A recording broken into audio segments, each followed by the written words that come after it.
जय हिंद विद्यार्थी मित्रांनो, मी शुभांगी सुकरे तुम्हा सर्वांचं स्वागत करते टिक्कर मराठी सरळ सेवा भरती या आपल्याच नवीन युट्यूब चॅनलवर। तर इथे सध्या आपण अभ्यास करतोय टेट भरतीबाबत आणि बाकीच्या ज्या काही एक्झाम्स आहेत, मग ती तलाठी भरती असेल, महिला व बाल विकास विभाग असेल, समाज कल्याण विभाग, आदिवासी विभाग किंवा अंगणवाडी सेविका भरती असेल, यासाठी जे काही मराठी व्याकरण येतं तर त्या ऑल ओव्हर सगळ्या प्रश्नांचा आपण इथं समावेश केलेला आहे। तर अगदी महत्त्वपूर्ण लेक्चर आपले चालू झालेले आहेत। आजचा आपला भाग 5 म्हणजे 5वा लेक्चर याच्यावर आहे। जास्तीत जास्त विद्यार्थी मित्रांपर्यंत, तुमचे जे मित्र असतील या भरतीची तयारी करत असेल त्यांच्यापर्यंत आपला व्हिडिओ शेअर करा, ठीक आहे। आणि आवडलाच व्हिडिओ तर लाईकही करून घ्यायचंय। आपण आपल्या प्रश्नांना आजच्या सुरुवात करूयात। चला, आजचा आपला पहिला प्रश्न आहे विरुद्धार्थी शब्दांवर। पहिला प्रश्न आहे आजचा, शकून या शब्दाचा विरुद्धार्थी शब्द ओळखा असं आपल्याला विचारलेलं आहे। चला, काय उत्तर येईल बरोबर? शकून या शब्दाचा विरुद्धार्थी शब्द अराकून, शुभ शकून, निशकून आणि अपशकून।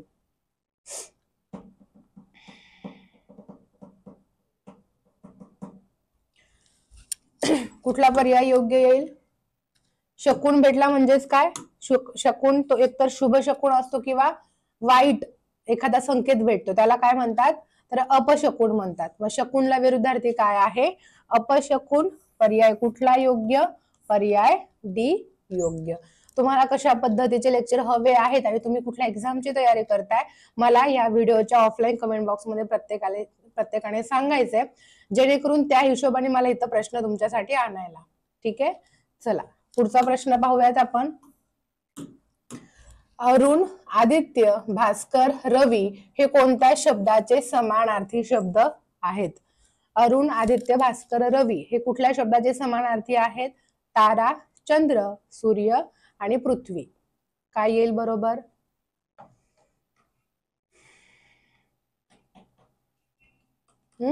याच्यामध्ये एक नवीन शब्द आपण ऍड करू जिथं बरेच विद्यार्थी गोंधळतात, सविता। सविता किंवा अर्क सुद्धा शब्द आहे। बाकी तर मित्र शब्द तुम्हाला माहिती आहे। तर हे सगळे शब्द कोणाचे समानार्थी आहेत? तर सूर्य या शब्दाचे समानार्थी आहेत। पर्यायामध्ये जर सविता शब्द असता तर बऱ्याच विद्यार्थ्यांचं उत्तर चुकलं असतं, 90% पोरांचं चुकलं असतं जर सूर्य या शब्दाच्या जागी सविता शब्द असता तर, बरोबर?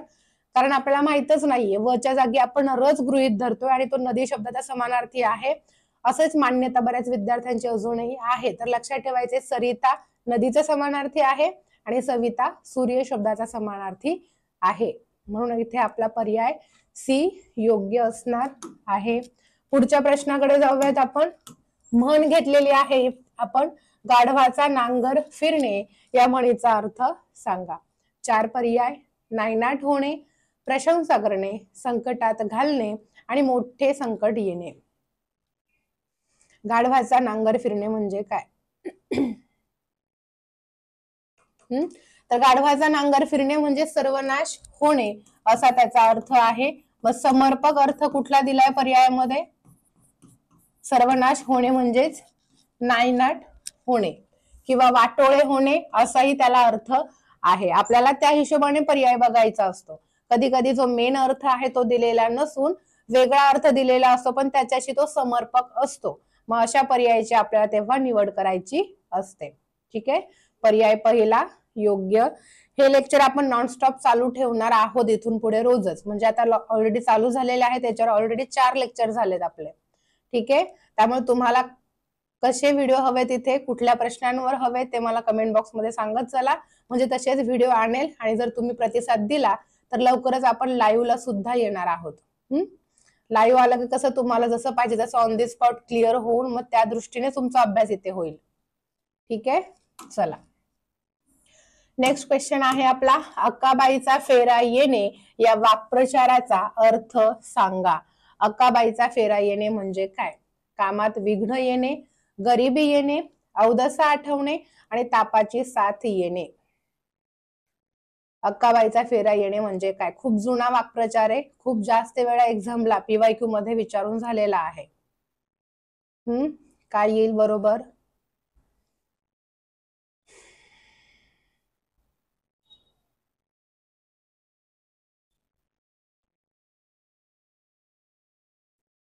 अक्काबाईचा फेरा येणे याचा अर्थ आहे दारिद्र्य ओढावणे. काय आहे?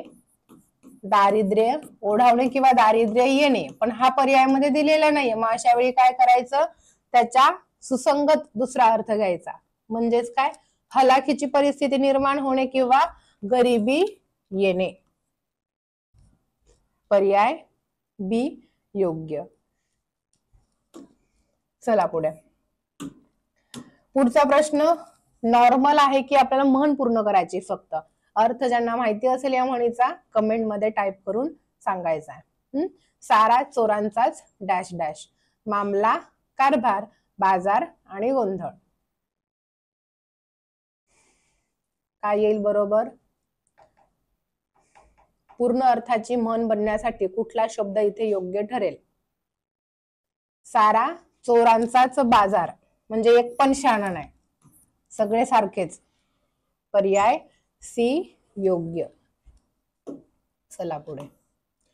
नेक्स्ट क्वेश्चन आहे आपला वाक्यांचा प्रकार ओळखायचा. वाक्प्रचार नाहीये, वाक्याचा प्रकार ओळखा असा प्रश्न आहे. उदाहरण काय आहेत? पहिलं वाक्य आहे मी रोज पहाटे उठतो. दुसरं वाक्य आहे एक तासभर शाळेचा अभ्यास करतो. हे जोडलंय व या अविकारी शब्दाने. तर हा वाक्याचा कोणता प्रकार असणार आहे? मिश्र वाक्य, केवल वाक्य, संयुक्त वाक्य, प्रश्नार्थी वाक्य. ओळखा. काय येईल बरोबर?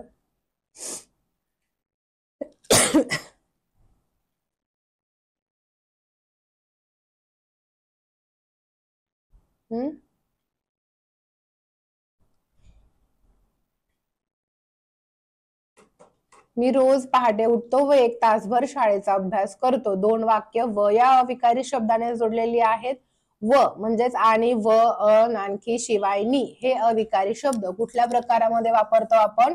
समुच्चय बोधक, प्रधानत्व सूचक, उभयान्वयी अव्ययामध्ये वापरतो. ओके. समुच्चय बोधक हा प्रधानत्व सूचकचा प्रकार आहे. प्रधानत्व सूचकचे टोटल 4 प्रकार आहेत. समुच्चय बोधक, विकल्प बोधक, परिणाम बोधक आणि न्यूनत्व बोधक. मग या 4 प्रकारांमधल्या कुठल्याही अविकारी शब्दाने जर वाक्य जोडलं तर ते वाक्य काय असतं? संयुक्त वाक्य असतं.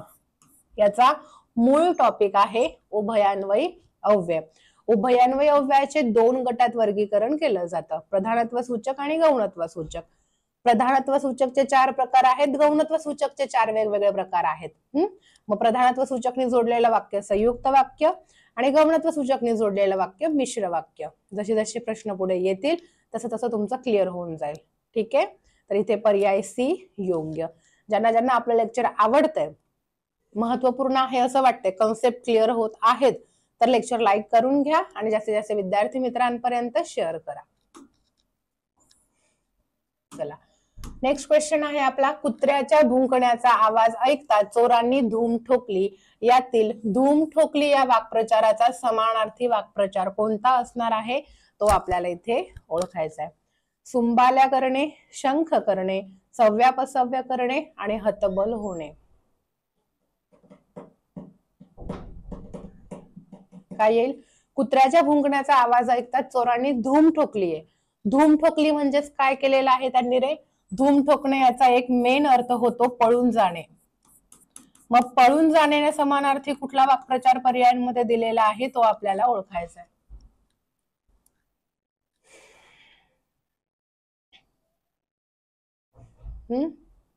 पळून जाणे म्हणजेच सुंबाल्या करणे म्हणजेच धूम ठोकणे. Option A right.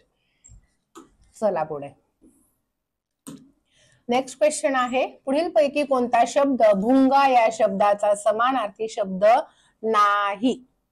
ठीक आहे. भुंगा शब्दाचा समानार्थी शब्द भ्रमर, अली, मिलिंद आणि मधुप. कोणता शब्द समानार्थी नाही तो आपल्याला ओळखायचा आहे. भ्रमर, अली, मिलिंद, मधुप, अली आणि सर्व शब्द समानार्थी. काय येईल बरोबर?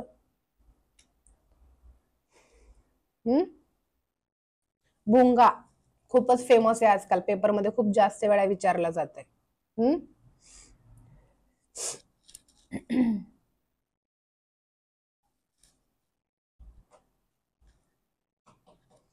भ्रमर, अली, मिलिंद, मधुप, भृंग, षटपद, द्विरेफ. अजून भुंगा शब्दाला कुठले शब्द समानार्थी आहेत? टोटल वरचे 4 तर आहेतच. ठीक आहे. मधुप आहे, अली, द्विरेफ, भ्रमर, त्याच्यानंतर मधुप आणि मधुकर सुद्धा आहे. ठीक आहे. मधुकर सुद्धा याच्यात नाही दिलेला आहे. भुंगा शब्दाचा समानार्थी आहे. ठीक आहे. तर मग भ्रमर, अली, मिलिंद, मधुप, अली सगळेचे सगळे शब्द इथे दिलेल्यांपैकी भुंगा शब्दाचे समानार्थी आहेत. मग पर्याय कुठला योग्य येणार आहे आपला? सर्व शब्द समानार्थी आहेत, म्हणून पर्याय डी योग्य.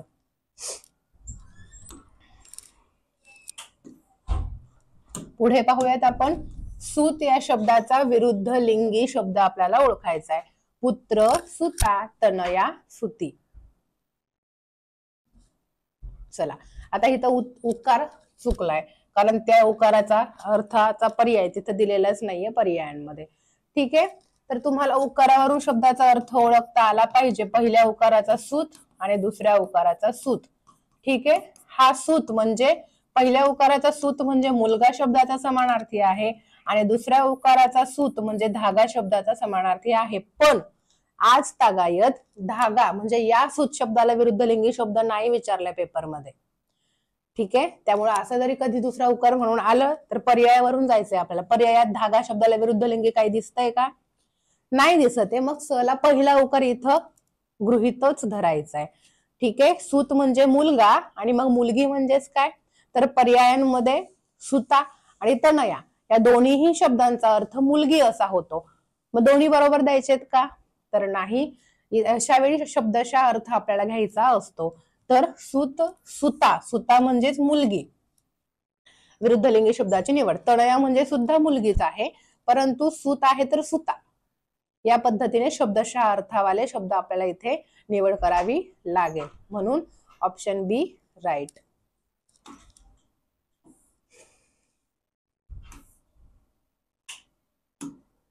नेक्स्ट क्वेश्चन आहे. दिलेला वाक्प्रचाराच्या अर्थाचा पर्याय आपल्याला शोधायचा आहे. टेंभा मिरवणे म्हणजे काय? वाक्प्रचार आहे, त्याचा अर्थ 4 पर्यायांपैकी कुठला असेल तो आपल्याला ओळखायचा आहे.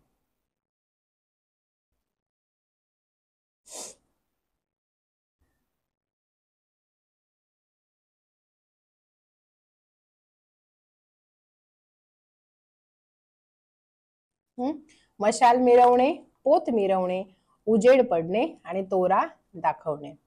तर टेंभा मिरवणे म्हणजेच काय? तर एखाद्या गोष्टीवर विनाकारण आपलं वर्चस्व निर्माण करणे, वर्चस्व स्थापित करणे, ऐट दाखवणे, डौल म्हणतात ना, किंवा दिमाखात चालणे असा त्याचा अर्थ आहे. विनाकारण तोरा दाखवायचा म्हणजे पर्याय कुठला योग्य? टेंभा मिरविणे म्हणजेच तोरा दाखविणे. Option D is right.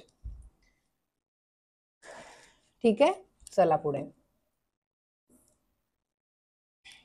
सोपा प्रश्न आहे. शब्दसमूहाबद्दल योग्य पर्यायाची निवड आपल्याला करायची आहे. 75 वर्ष पूर्ण झाल्याबद्दल साजरा करावयाचा उत्सव.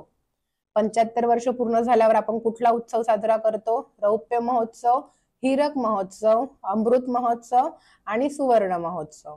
काय येईल बरोबर? 75 वर्ष पूर्ण झाल्यानंतर आपण जो महोत्सव साजरा करतो त्याला काय म्हणतात? तर अमृत महोत्सव म्हणतात. Option C right. रौप्य महोत्सव 25 वर्ष पूर्ण झाल्यावर साजरा करतो. हीरक महोत्सव 60 वर्ष पूर्ण झाल्यावर. कधी कधी चुकीची जोडी ओळखा म्हणून येतं, तर हीरकला 65 वर्ष देतात, तर ती जोडी चुकीची आहे हे आपल्याला समजलं पाहिजे, कारण पुढे शून्याकडे आपण लक्षच देत नाहीये. 60 आहे की 65 आहे? तर हीरक 60 आहे आणि सुवर्ण 50 आहे. 50 वर्ष पूर्ण झाल्यावर सुवर्ण महोत्सव. 100 वर्ष पूर्ण झाल्यावर शताब्दी. 120 वर्ष पूर्ण झाल्यावर आपण काय साजरा करतो? महोत्सव कुठला?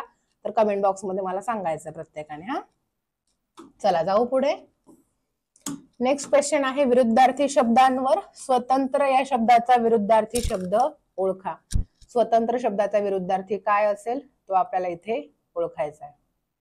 परतंत्र, पारतंत्र्य, लोकतंत्र, जनतंत्र. मी माझा निर्णय घ्यायला स्वतंत्र आहे, मी बांधील नाही कोणाला, बरोबर ना? मग त्याच्या विरुद्धार्थी आपल्या मनाचं काहीच चालणार नाही. आपल्याला जसं सांगितलं जाईल तसंच आपल्याला वागावं लागेल. म्हणजे आपण कशामध्ये आहोत? परतंत्र्यात आहोत. पारतंत्र्य नाही, स्वतंत्र, परतंत्र. पर्याय कुठला योग्य? स्वातंत्र्य आहे का? नाही, स्वतंत्र आहे. परतंत्र. पर्याय ए योग्य. लेक्चर आवडत असेल लाईक करून घ्यायचंय. जास्तीत जास्त विद्यार्थी मित्रांपर्यंत हे लेक्चर शेअर करायचं. चला पुढे. नेक्स्ट क्वेश्चन आहे आपला, कोंडमारा होणे या वाक्प्रचाराचा अर्थ काय? कोंडमारा होणे म्हणजे एखाद्याला दोष देणे, निरुपाय होणे, फजिती होणे यापैकी नाही. कोंडमारा याच्यावरून एक प्रश्न तयार झाला. कोंडमारा ही कादंबरी कोणत्या लेखकांची आहे? माहिती असेल कमेंट मध्ये टाईप करायचंय. आत्मचरित्र म्हणा किंवा कादंबरी, कोणाचं आहे हे कमेंट मध्ये टाईप करून सांगायचंय. ठीक आहे. तर इथं नॉर्मली वाक्प्रचाराचा अर्थ आपल्याला विचारलाय. कोंडमारा होणे म्हणजेच काय? तर एखाद्या ठिकाणी आपल्याला राहायचं नाहीये पण जबरदस्ती राहावं लागतंय, जीव गुदमरल्यासारखा होतोय, म्हणजे माझा इथं कोंडमारा झालाय, असं झालं मी इथून कधी बाहेर पडेल, बरोबर? म्हणजेच काय? तरी पण नाईलाजाने आपल्याला तिथं राहावं लागतंय, म्हणजे निरुपाय होणे असा त्याचा अर्थ आहे. पर्याय कुठला योग्य? तर पर्याय बी योग्य.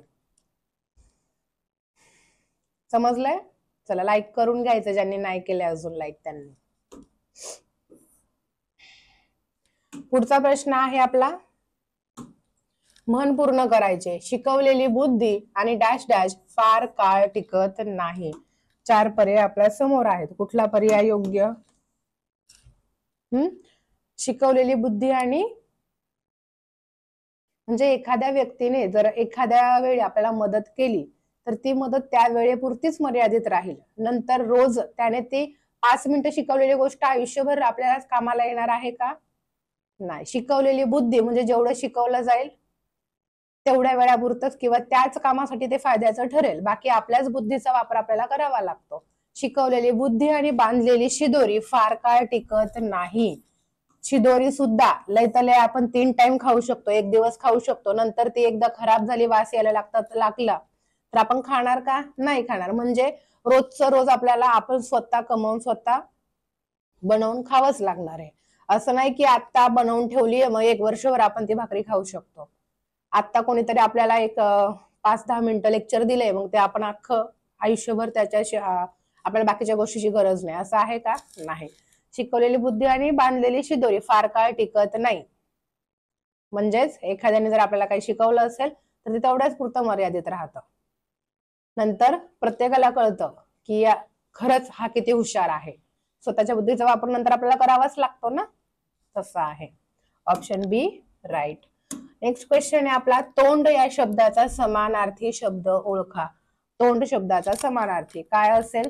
आनंद, अंबर, खग आणि कर. तर कॅमेराची लाईट गेली, लवकरच चालू होईल, तोपर्यंत उत्तर द्या. यस. बघा तोंड या शब्दाला कुठला शब्द समानार्थी 4 पर्यायामध्ये दिलेला आहे, ओळखा. समास आठवायचा आहे. गजानन, गजाचे आहे आणन, ज्याचे असा तो. षष्टी विभक्ती तत्पुरुष समास नाही, षष्टी विभक्ती बहुव्रीही समास आहे. ठीक आहे. गजानन, गज म्हणजे हत्ती, आनंद म्हणजे तोंड. हत्तीचं तोंड कोणाला आहे? तर आपले गणपती गणेश, बरोबर. मग आनंद शब्द काय आहे? तोंड शब्दाला समानार्थी आहे. Option A right. तर हा होता आजचा आपला भाग 5. महत्वपूर्ण आहेच, त्यामुळे सेशन लाईक करा, जास्तीत जास्त विद्यार्थी मित्रांपर्यंत शेअर करा.